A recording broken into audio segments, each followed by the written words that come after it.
Wake up, dog! 5 a.m. Time for practice!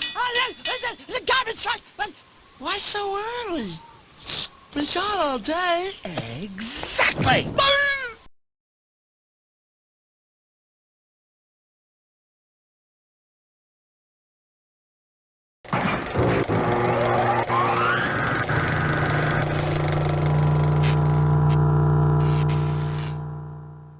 Coming up next, a new Almost Naked Animals on Cartoon Network.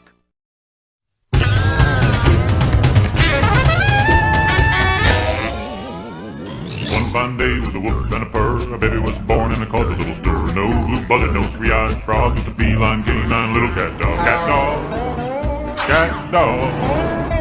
Alone in the world was a little cat dog. Out on the road or back in town, all kind of critters moving cat dog down. Gotta rise above it, gotta try to get along, gotta walk together, gotta sing this song. Cat dog, cat dog. Alone in the world was a little cat dog. Cat dog, cat dog. Alone in the world was a little cat dog.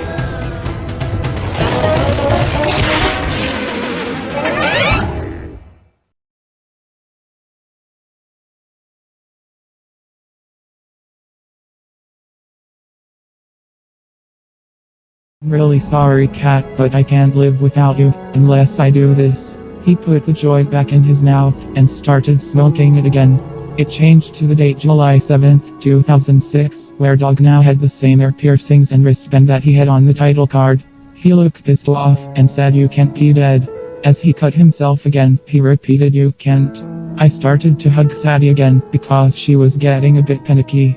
And, Dog, you're a mess. Dog took out his knife and replied, keep saying that shit and you'll end up like my arms. Winslow was about as shocked as Sadie and I were. Dog was cussing in a show meant for elementary schoolers. Winslow was obviously pissed, but it was his fault for fucking around with Dog. He went back to his little mouse house, then came out with a suitcase. He said whatever. I'll come back when you're not a mess. When Winslow was finally off screen, Dog rolled his eyes and said, yeah, and go fuck yourself for saying that shit. I just felt terrible for Dog.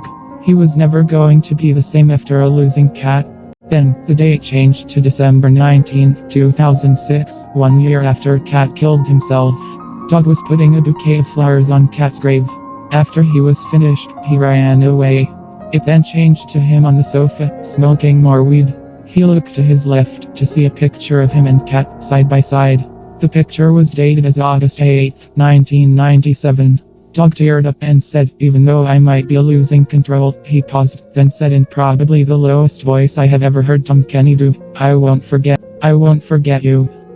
The date then changed to January 1st, 2007. Dog was watching the ball drop again, with a more angry expression.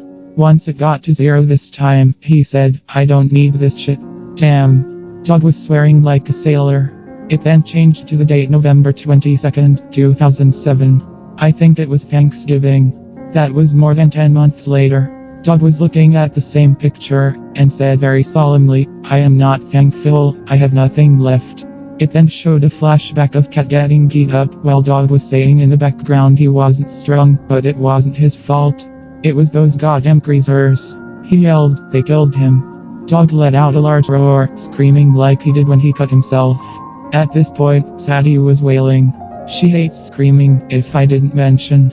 Instead of squeezing me, she squeezed the sofa pillow. Hard, she said, Danny, I need some water. I'll be back. She walked across the studio to get a water bottle from the kitchen. She instantly came back with one, because our apartment is really small. It changed to December 19th, 2007, 2 years after Cat was killed. Dog was in front of Cat's grave. He held the picture of them in his hand. He looked at it, and started tearing up. Utter silence filled the room. After a bit, Dog broke the silence by growling, and saying I'll bring you back. He ran away with the picture in his hand. The date changed to January 1st, 2008, where Dog was snorting cocaine.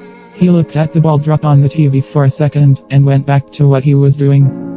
The date then changed to February 14th, 2008, where Dog was putting up posters, saying things like, don't enter or I'll shoot, on the windows.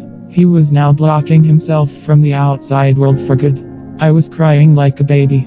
He went insane. Sadie was still shaken about when Dog screamed. We were a mess. The date then changed to May 6th, 2008, where Dog was writing a note. It said, "Why should I live in a world where the only person I live for is dead?"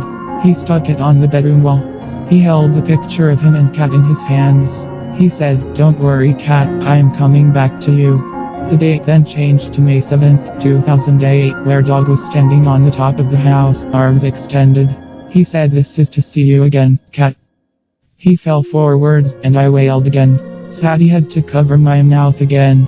I was sobbing. Not only had Cat commit suicide, but now Dog as well.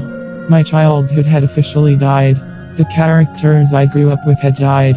But what came next was what made me feel a bit better. Dog woke up on what seemed to be a cloud in the sky. His piercings were gone. A familiar voice asked Dog, "Need a hand, Dog?" A large weight lifted off my shoulders. As that was revealed to be Cat's voice, I stopped crying sorrowfully, and started crying joyfully. Cat lent out a hand to Dog, and Dog grabbed his hand. Once Dog got up, he and Cat held hands, as they were now in heaven. They smiled, as Dog said in his regular old voice, "Hi-ho diggity." They teared up, and hugged each other, crying tears of joy. I was crying tears of joy, and Sadie was too. CatDog was reunited as one, as the screen slowly faded to black.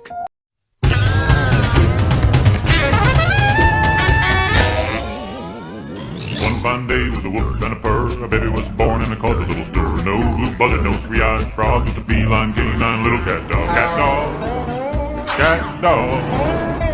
Alone in the world with a little cat dog. Out on the road or back in town, all kind of critters moving cat dog down. Gotta ride the buzzer, gotta try to get along, gotta walk together, gotta sing this song. Cat dog,